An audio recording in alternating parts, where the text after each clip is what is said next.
Hey, what's up guys, Grace here, back with some more Anthem stuff, and today we're going to go over some more tips and tricks to help you out in your adventures. I know many of you guys are still on that grind, hunting for those masterworks and legendaries and making up your builds, which is why in today's video we're going to go over 10 things you need to know if you want to stay ahead. So let's not waste any more time, aim that like button if you enjoyed this, and let's get to it. Coming up first, one of the things that I like doing to make the most out of the guaranteed masterwork drops is to farm legendary contracts with a group of friends.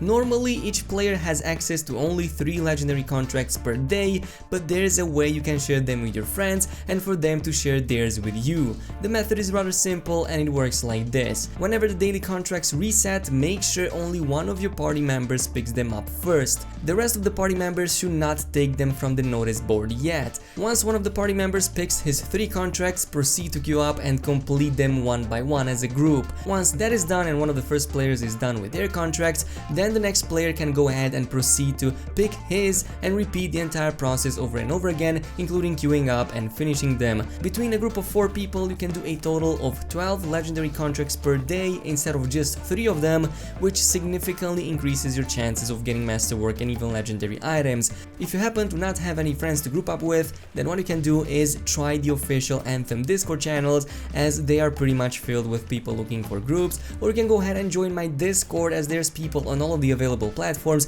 ready to queue up and do these. Additionally, you can also use the quick play and hope to drop in a legendary contract, but I have found that to be really unreliable and quite random, as you can be grouped up in other activities as well. Coming up at number 2, which is probably a surprise to many players, you can actually use the scar drills that you can see at various points in certain encounters to enter secret areas and get additional rewards. I know I was surprised to find out about this because I played 100 hours before even finding out about it, but scar drills have a chance to open up an instance tunnel where you can go ahead and get additional loot. It happens randomly when you destroy these drills, either in free play or in contracts, and you can see them by the instance icon that appears on top of them, as well as having a button prompt when getting close to them. It might be hard to spot them at times, especially when you're in the middle of the combat and you have all of the stuff going on the screen, but once you deal with all of the scars and blow up their drills, you might get a chance to have some of these secret areas spawn. It doesn't always happen, but when it does, it's a cool little distraction.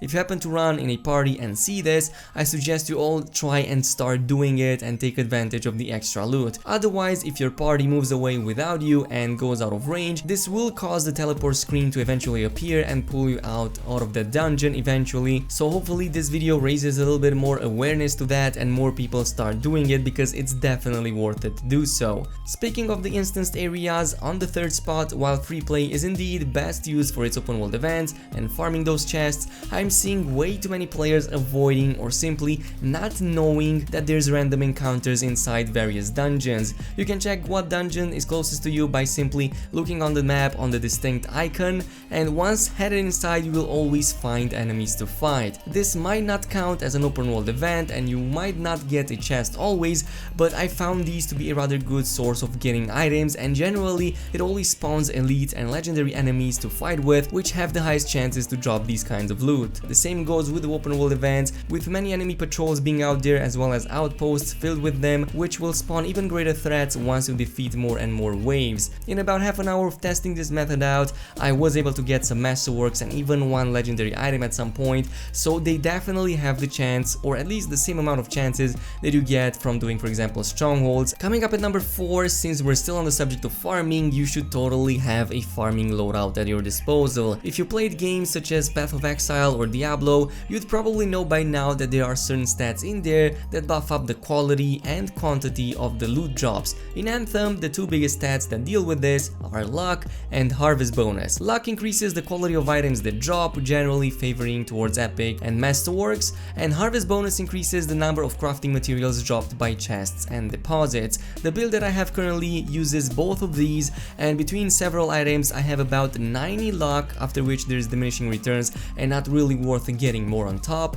Then I have about 250 or 260 harvest bonus, which increases the number of materials including the embers significantly. So instead of 1 ember that I usually get with no harvest bonus, I now now get about 4 of them, and I can further buff that with a couple of items. If you want to further improve that like I have, you can add a couple of elemental rage assault rifles in the mix, as it seems that these have a hidden modifier that adds an extra amber drop for each deposit that you get. So for example, just from my 2 elemental rages that I have equipped on me, I get an additional 2 ambers, which is super good. This brings me to the 5th tip on today's list, and the Reddit user called Kennethal created this very useful farming map if you want to farm crafting materials and especially masterwork amber. This map indicates 2 routes you can take, with the start being on the eastern part of the map, and there are several clusters indicated in each location. Clusters being of course these areas with multiple crystals or organic formations all spawned together in a very high number. The map even indicates them with the green and the red circle, with green being for compounds and red for alloy. Of course, these are just a couple of routes you can check, but there's definitely a lot more you can discover if you want to.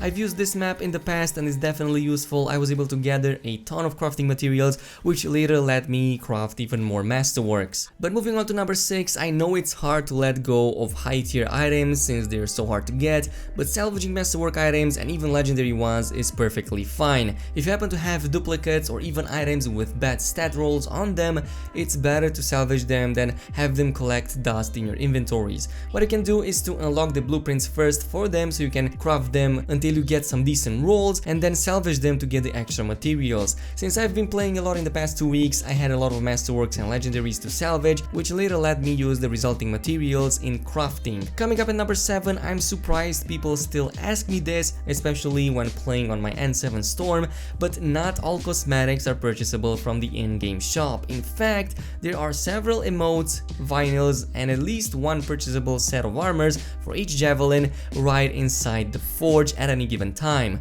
These normally don't spawn in the cosmetic shop, and you can check them out by entering the customization screen and then switching to the second tab, and you will always find something here to get, something that is not always going to be available in the shop itself. You'll find vinyls in the final section, for example, and definitely recommending the N7 vinyl as it looks amazing on certain armor sets. There's additional animations and even armors you can go ahead and check out, and I have never seen these being added in the cosmetic shop, so you can definitely go ahead and purchase them. Some of them are definitely good looking. Even more so when a new skin releases in the shop, you can pretty much skip going to Prospero altogether and simply check them out in the forge, as they will always appear in there as well. Also, you have the added advantage of inspecting each individual piece of armor before actually purchasing it, so it's definitely useful. Coming up at number 8, while it's a small detail, you can still shoot your weapon when resurrecting your party members. This only works with unscoped weapons, so basically anything that is not a sniper rifle, and it's most useful in case you're overwhelmed by the enemies and want to do a little bit more damage in the time it takes for you to pick up your party members. Be warned though that this should be attempted only if you're absolutely sure you're going to kill your enemy, otherwise you'll just pull unnecessary aggro from it and you will pretty much be a sitting duck to their damage. It's a situational tip, but it did help me out in a few occasions, so I thought I'd bring it up. At the number 9 spot, we have the universal components, which a lot of people, even I, disregarded it in the past in favor of javelin specific components. While these seem to be actually way more useful than you might actually think, where the universal components lack the armor and shields, they totally make it up in inscriptions, and oftentimes you might find them with some really big and good bonuses on them, for example to damage and cooldown reduction.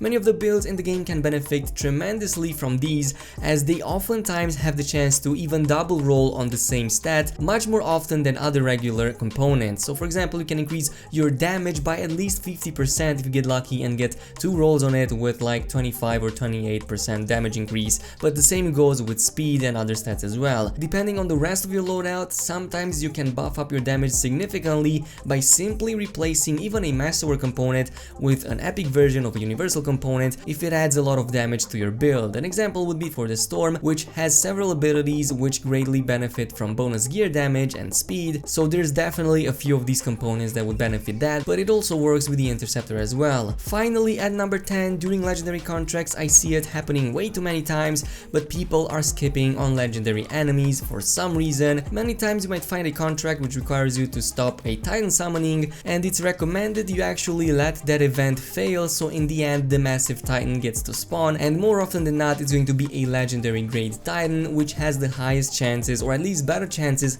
to drop better gear, including Masterworks and Legendaries. Similarly, don't avoid the Dominion Furies, the Ursix, or Ash Titans you might find or see spawning on the way towards the next objective. Always make sure you stop, you kill them, as that will oftentimes reward you some pretty good loot. But with that being said and done, this was today's list. I hope you guys enjoyed it. If you did, of course, a thumbs up would be super appreciated. Also aim that subscribe button if you want to see more of Anthem, and I'll see you guys tomorrow.